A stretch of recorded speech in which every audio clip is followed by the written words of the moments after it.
এরা যা শুরু করেছে শেষ পর্যন্ত চেন্নাইয়ের মানুষের কাছে মার খেতেই হবে। এদের জন্য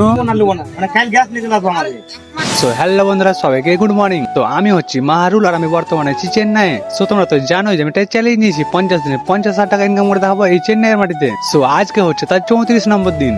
আর আজকের ভিডিওটি শুরু হচ্ছে সন্ধ্যা থেকে। আর সন্ধ্যা থেকে ভিডিও শুরু হওয়ার কারণটা হচ্ছে আমি যখন সকালবেলায় কাজে বেরোই তো সকালবেলায় কিন্তু ঘরে ফোনটা ভুলে রেখে চলে যাই। আর আমি যে সাইডে কাজে গিয়েছিলাম সেখান থেকে কিন্তু রুমটা অনেকটাই দূর, তো তার জন্য কিন্তু রুমে আসা হয়নি। সো তার জন্য কিন্তু আমি দিনের বেলা ভিডিও শুরু করতে পারিনি। দিয়ে হাঁটতে হাঁটতে চলে আসলাম বাজারের মধ্যে।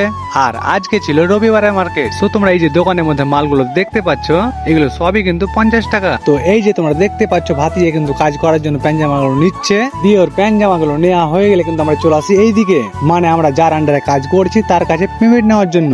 আর এই যে দেখতে পাচ্ছ মানে কতগুলো টাকা, মানে এক সপ্তাহে যদি এতগুলো টাকা হয় তো ভাবো এক মাসের মধ্যে কত টাকা হতে পারে। আর এই যে তোমরা টাকাগুলো দেখতে পাচ্ছ এগুলো কিন্তু 7 জনের টাকা। সো আমাদের পেমেন্ট গুলো নেওয়া হয়ে গেলে আমরা চলে আসি ঘরের দিকে।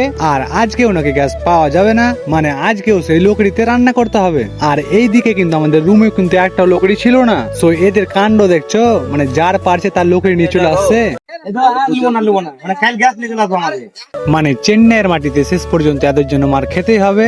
আর যারা যারা চেন্নাই কেরালাতে আছে তারাই বুঝতে পারছে যে কষ্ট কাকে বলে। আর যারা যারা চেন্নাই কেরালাতে এখনো আছে বা কাজ করছে তারাই বুঝতে পারছে যে কতটা কষ্ট হচ্ছে রান্না করতে। সো তোমরা ভাবতেই পারো তাহলে হোটেলে খেয়ে নিবা, তো গ্যাস যদি না থাকে তো হোটেলে রান্না কি করে হবে? তো হোটেলে কিন্তু খাবার পাওয়া যায় না।